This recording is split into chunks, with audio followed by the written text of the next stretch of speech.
बिस्मिल्लाहिर्रहमानिर्रहीम। अस्सलाम वालेकुम। मैं हूं बुशरा सिद्दीकी और आप देख रहे हैं मेरा यूट्यूब और फेसबुक चैनल। आगे बढ़ने से पहले आप लोगों से छोटी सी गुजारिश है कि मेरे इस चैनल को लाइक शेयर और सब्सक्राइब करना मत भूलिएगा। और आप देख रहे होंगे कि इस्लामाबाद का मौसम और पिंडी का मौसम बदल रहा है, रुख हवाओं का बदल रहा है और शायद ये हवाओं का रुख अडियाला जेल की तरफ रवां दवा है। वैसे तो कहते हैं कि पिंडी के मौसम का एतबार नहीं, दरख्त फलदार नहीं, आदमी वफ़ादार नहीं, और लोग तो ये भी कहते हैं कि पिंडी वाले किसी से वफ़ा नहीं करते हैं। तो अब पिंडी वालों ने कुछ लोगों को बुलाया भी था पाकिस्तान। अब आगे आगे देखिए क्या मंजरनामा आप लोगों के सामने आता है। लेकिन आज आपने देखा होगा कि इमरान खान को एक और फतह नसीब हुई है। उसको साइफर केस में स्टे ऑर्डर मिल गया है 11 जनवरी तक। अब इसकी ट्रायल जारी थी अडियाला जेल में, जिसको चैलेंज किया हुआ था इमरान खान ने इस्लामाबाद हाई कोर्ट में। आज उसकी हेयरिंग हुई थी, प्रोसीडिंग्स हुई थी और उसको सुना था मियां गुल हुसैन साहब ने।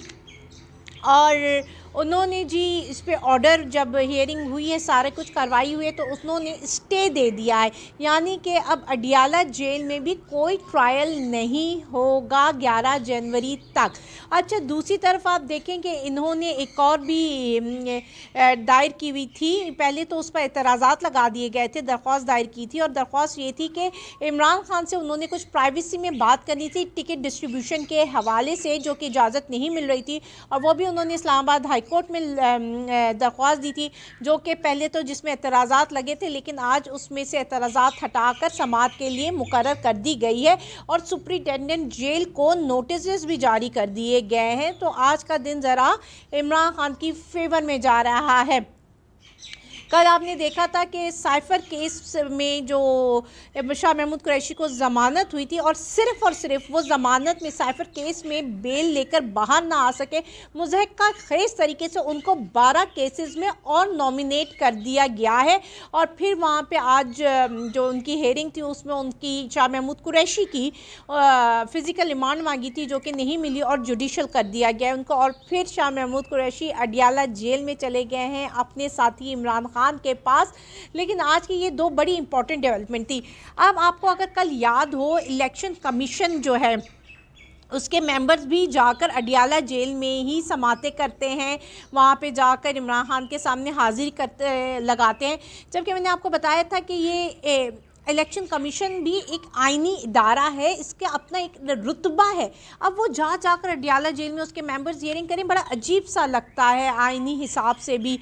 तो वो कल भी गए थे और उन्होंने कहा हुआ था कि जी कल तौहीन इलेक्शन कमीशन के हवाले से हम इमरान खान पर फ़र्द जुर्म आयद कर देंगे। लेकिन फ़र्द जुर्म आयद नहीं की गई कल भी, और उनका लाओ लश्कर, अगर आपने उनका वो कॉन्वॉय देखा होगा, कारवां देखा होगा, जिस तरह गाड़ियों पे गाड़ियाँ निकलती हुई जा रही थी। आवाम के पैसे हैं भाई, पेट्रोल उनका नहीं है, गाड़ियाँ आवाम के पैसों की, पेट्रोल आवाम के पैसों का उनका क्या है। तो इतना बड़ा लाओ लश्कर लेकर इलेक्शन कमीशन के मेंबरान अडियाला जेल जाते हैं हियरिंग करने के लिए, और उसका कोई नतीजा नहीं निकला। कल भी कोई फ़र्द जुर्म आयद ना कर सके वो लोग, और उसके बाद वो वापस चले गए हैं।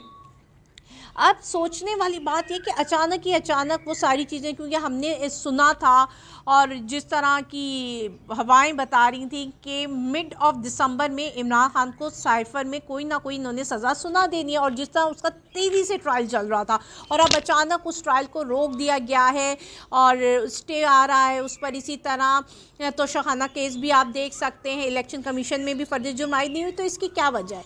वजह जो लग रही है या जो है वो ये कि जो बड़े साहब है ना, वो परेशान हो गए। इमरान खान ने उनकी नाक में दम करके रखा हुआ है। वो कह रहे हैं बस अब ये साइफर वाला मामला आप ठंडा करवा दो, क्योंकि जितना ये मामला इंटरनेशनल मीडिया पर उठेगा, इसके बारे में बातें होंगी, तो जो बड़े साहब हैं ना, उनकी फिर बाकी पुरानी बातें भी खुलने लगेंगी। तो ये जो सफारती हिसाब से जो कि वो दुनिया में हुक्मरानी कर रहे हैं, तो उनका इंप्रेशन बड़ा ख़राब हो रहा है, उनकी गुडविल बड़ी ख़राब हो रही है। سب کو پتہ ہے کہ وہ کیا کیا کارنامے پچھلے بھی کرتے رہے، لیکن اس طرح اوپنلی ڈسکس ہونا شروع ہو جائیں گے تو اس لیے میاں بڑے صاحب کا حکم ہے کہ اس معاملے کو روک دیا جائے، اس معاملے کو وہیں پہ ٹھپ کیا جائے اور کسی طرح جلدی سے اس کو وائنڈ اپ کریں تاکہ اس سے ہمارا نام نکلے، ہمیں پاک صاف ہو جائے۔ تو اس لیے آپ دیکھ رہے ہیں کہ سائفر کے معاملے کو اب ٹھپ کرنے کی کوشش کی جا رہی ہے، اور میں نے آپ کو کل بھی بتایا تھا کہ آج شریف کی بھی بیٹھک ہوئی ہے، اس کے علاوہ کچھ ملاقاتیں بھی ہوئی ہیں جو کہ آپ لوگوں کو پتہ چل گئی ہوں گی کہ عارف علوی نے بھی جو ہمارے سنجرانی صاحب کے تھرو عارف علوی نے سنجرانی صاحب کو میسج دے دیا ہے کہ عمران خان آج بھی اپنے موقف پر ڈٹے ہوئے ہیں، وہ ہلنے کو تیار نہیں ہے، وہ سائفر والا معاملہ ہو یا کوئی اور معاملہ ہو، وہ اپنے موقف کو ابھی بھی اسی طرح ڈٹے ہوئے ہیں جیسے کہ وہ پہلے دن ڈٹے ہوئے تھے۔ اب بشریٰ بیوی سے کے بارے میں بھی سنا ہے، کچھ ملاقاتیں ہیں اور پھر انہوں نے عمران خان سے ملاقات کرنی ہے۔ تو یہ جو آپ 2-3 دن کہہ لیں، جو لوگ تو گھنٹوں میں بات کریں ہیں، لیکن آپ دیکھ لیں کہ جو آنے والا اگلا ہفتہ ہوگا وہ بہت امپورٹنٹ ہفتہ ہوگا، کیونکہ الیکشن کمیشن بھی پر تول رہا ہے کہ کسی طرح الیکشن التوا کا شکار کیے جائیں۔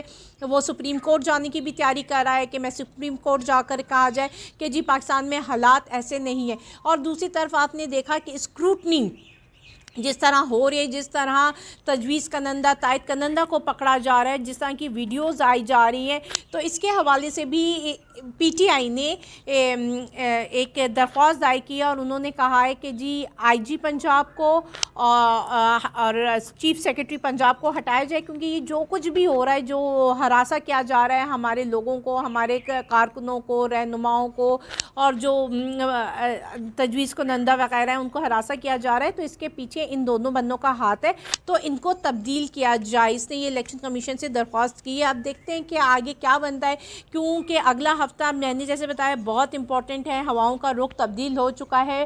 لوگ آپ نے دیکھا ہوگا خواجہ آصف کا بھی ایک پیغام کہ ہمیں مل کر بیٹھنا چاہیے، کیونکہ بات چیت کی طرف سلوشنز، وہ کہہ رہے ہیں کہ اب بات چیت کر کے سلوشن نکالنا چاہیے، کیونکہ سب کو سمجھ آ رہی ہے کہ ہو کیا رہا ہے۔ اور پھر خواجہ آصف ویسے بھی بہت ڈرے ہوئے ہیں، ان کو عثمان ڈار کی ماں سے بہت ڈر لگ رہا ہے، اور وہ کہہ رہے ہیں کہ کسی بھی طرح سے نا عثمان ڈار کی ماں کا ٹکٹ نہیں ملنا چاہیے، اس کی اسکروٹنی میں اس پر کوئی بھی الزام لگا کر، کوئی بھی وجہ نکال کر اس کو ریجیکٹ کرو پیپر، کیونکہ اس کی ماں آ گئی تو میں تو نہیں بچتا۔ تو ہم دیکھتے ہیں ملک کے یہ پولیٹیکل سچویشن یہ ہے۔ دوسری طرف ہماری جو کیئر ٹیکر گورنمنٹ ہے، کیئر ٹیکر گورنمنٹ کا کام الیکشن کروانا ہوتا ہے، فری اینڈ فیئر الیکشن، جو کہ وہ آبویسلی اب تک جو بھی آپ اسٹیپ دیکھ رہے ہیں وہ ناکام ہو چکی ہے، لیکن وہ ہمیشہ سے جب سے آئی ہے اپنے مینڈیٹ سے باہر نکل کر کام کریے۔ پنجاب کی کیئر ٹیکر گورنمنٹ تو آپ نے دیکھ ہی لی ہوئی ہوگی، وہ تو اس طرح پروجیکٹس چلا رہی ہے اور نئے پروجیکٹس لا رہی ہے جیسے اس نے تا حیات یہیں پہ رہنا ہے، کوئی الیکشنز نہیں ہونے، انہی کی گورنمنٹ چل رہی ہے۔ اسی طرح اگر آپ وفاق کی بھی تو دیکھیں تو وہ بھی اپنے مینڈیٹ سے آگے بڑھ کر کام کری، اور اسپیشلی معاشی اور خارجی یعنی کہ اکنامک ایشوز کو کے حوالے سے لے کر اور یہ فارن پالیسی کے حوالے سے لے کر وہ اپنے مینڈیٹ سے باہر نکل کر کام کر رہی ہے۔ اور ابھی اس نے سفیروں کی سفیروں کی ایک کانفرنس بلانے کا عندیہ دیا ہے۔ یار وہ اتنی ضروری نہیں ہے، وہ 3 ہفتے بعد الیکشنز کتنے دنوں کے بعد رہ گئے، 5 ہفتے رہ گئے صرف الیکشن ہونے میں، تو وہ 5 ہفتے بعد بھی ہو سکتی ہے۔ یہ آپ کی کیئر ٹیکر گورنمنٹ کا مینڈیٹ نہیں ہے کہ وہ اس طرح کی کانفرنسز کال کرے، کوئی اگریمنٹس کرے لانگ ٹرم کے، وہ کر ہی نہیں سکتی ہے۔ لیکن جی یہ لوگ جس طرح سے موو آن کر رہے ہیں تو وہ الیکشن کو شک و شبہات میں ڈال رہے ہیں، جبکہ فائز عیسیٰ صاحب نے کہا تھا کہ جی الیکشنز تو ہوں گے، لیکن جو بھی ایکشن ہے، دیکھیں جی الفاظ سے زیادہ آپ کا عمل بتاتا ہے کہ کیا ہونے جا رہا ہے، اور جو عمل ہے چاہے وہ کیئر ٹیکر گورنمنٹ کا ہو، چاہے وہ الیکشن کمیشن کے جانب سے ہو یا پوری ایڈمنسٹریشن کا ہو، وہ یہی بتا رہا ہے کہ الیکشن نہیں کروانا ہے ان لوگوں نے۔ اور آپ اس کا امپیکٹ دیکھیں، ابھی ورلڈ بینک کے جو کنٹری ہیڈ ہیں ورلڈ بینک کے، وہ کہہ رہے ہیں کہ پاکستان کا معاشی ماڈل ناکارہ ہو چکا ہے، اور جو بھی معاشی ترقی کبھی بھی ہوتی ہے اس میں جو سارا فائدہ ہوتا ہے وہ اشرفیہ کا ہوتا ہے، اس میں جو بیچاری غریب عوام ہے اس کو کچھ بھی نہیں ملتا۔ اور جیسے پہلے کے غربت میں کمی ہوئی تھی، اب غربت میں دوبارہ سے اضافہ ہونا شروع ہو گیا ہے، تو یہ ملک کا ہمارا حال ہو چکا ہے۔ ورلڈ بینک ہمارے معاشی ماڈل کو، اکنامک ماڈل کو ریجیکٹ کر چکا ہے۔ اب پتہ نہیں یہ جو پچھلے कुछ महीनों से हम सुन रहे थे कि एक इकनॉमिक फोरम बन रहा है और इतनी तरक्कियां हो रही हैं, और फिर सुनने में ये भी आया कि जी हमारी स्टॉक मार्केट कैसे आगे जा रही है। लेकिन अगर आप इस स्टॉक मार्केट को ऑब्ज़र्व करते हैं और उसको क्रिटिकली देखते हैं तो इतनी फ्लक्चुएशंस है, और फ्लक्चुएशंस होना कोई अच्छी बात नहीं होती। मार्केट वही अच्छी होती है जो स्टेबल होती है, जिसका हमें पता चल रहा होता है कि आगे जाकर क्या होना है, आप प्रेडिक्ट कर सकते हो। लेकिन इतनी फ्लक्चुएशंस है, एक दिन होता है, सुबह होता है आपकी मार्केट क्रैश कर जाती है और फिर अचानक पता चलता है ओह मार्केट तो बड़ी अच्छी चली गई है, 2% बढ़ गई है, जबकि सुबह आपकी क्रैश करी होती है। तो ये कोई अच्छी मईशत का साइन नहीं है। ये बता रहा है कि आपकी मुल्क में कॉन्फिडेंस जिसे कहते हैं इत्तेमाद का फुकदान है, और उसी की वजह से जब आपका बिजनेसमैन बिज़नेस कम्युनिटी आप पर एतबार नहीं कर रही होती है तो फिर इसी तरह की मार्केट्स रिजल्ट्स आ रहे होते हैं और इसी तरह लोग हमारे बारे में बातें कर रहे होते हैं। लेकिन आने वाले कुछ दिन, कुछ हफ्ते तो मैं नहीं कहूँगी, सिर्फ एक हफ़्ता कह लें, दिनों में कह लें तो 3-4 दिन बहुत इंपॉर्टेंट हैं, क्योंकि मंडे को भी कुछ इंपॉर्टेंट समाअत होंगी, कुछ इंपॉर्टेंट मीटिंग्स होंगी और कुछ इंपॉर्टेंट फ़ैसले किए जाएंगे। तब तक के लिए मुझे इजाज़त दीजिए। इंशाअल्लाह ताला जो भी अपडेट्स होंगी आपके सामने आकर हम अपना तज्ज़िया पेश करते हैं, हम आवाम की आवाज़ बताते हैं, वो बातें जो आवाम सुनना चाह रही है और जो लोग सोच रहे हैं, जो लोग सोच रहे हैं, समझ रहे हैं, वो हम आपको आगे बता रहे होते हैं। तो इसलिए हमारे चैनल को ज़रूर लाइक और शेयर और सब्सक्राइब कीजिएगा। मुझे इजाज़त दीजिए। अल्लाह हाफ़िज़।